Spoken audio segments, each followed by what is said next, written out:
Bonjour à toutes et à tous. Aujourd'hui, on va s'attaquer à un sujet un peu mystérieux en médecine féline, l'anémie des maladies inflammatoires. C'est un de ces signes cliniques qui, bien que très fréquent, nous laisse souvent perplexes. Il cache vraiment bien son jeu. Imaginez la situation. Un chat arrive, on fait une prise de sang et bam, anémie. Les chiffres sont là, noir sur blanc. Mais est-ce que ça nous dit tout? Absolument pas. Quelle est la vraie histoire derrière ce résultat? C'est là que notre travail de détective commence vraiment.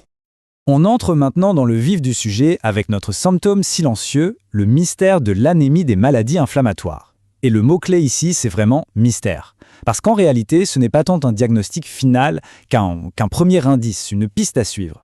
Alors concrètement, de quoi parle-t-on? L'anémie des maladies inflammatoires, qu'on appelle aussi AMI, c'est tout simplement la cause numéro 1 d'anémie légère chez les chats. Le truc à comprendre, c'est que le problème est à la source. La moelle osseuse, notre usine à globules rouges, se met à tourner au ralenti. C'est vraiment un souci de production. Et comment ça marche ce ralentissement? C'est ça qui est fascinant. Pensez à des sortes de messagers, les cytokines inflammatoires.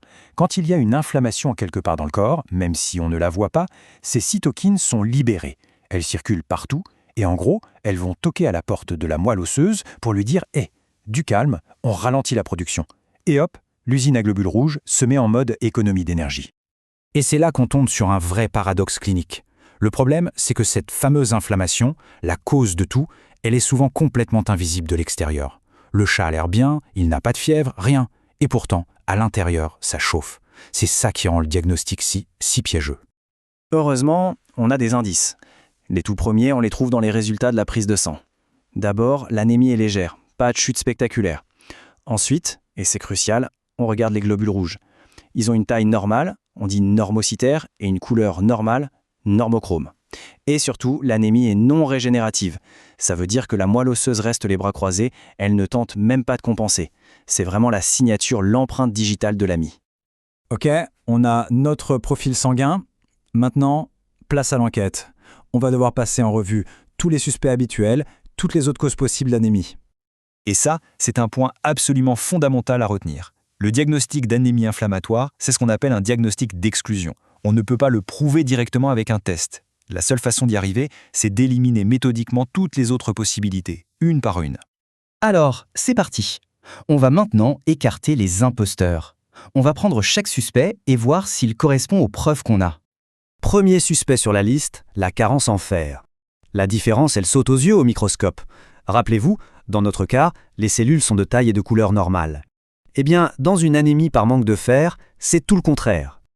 Les globules rouges sont tout petits, microcytaires et tout pâles, hypochromes. Donc, ça ne colle pas. Premier suspect, éliminé.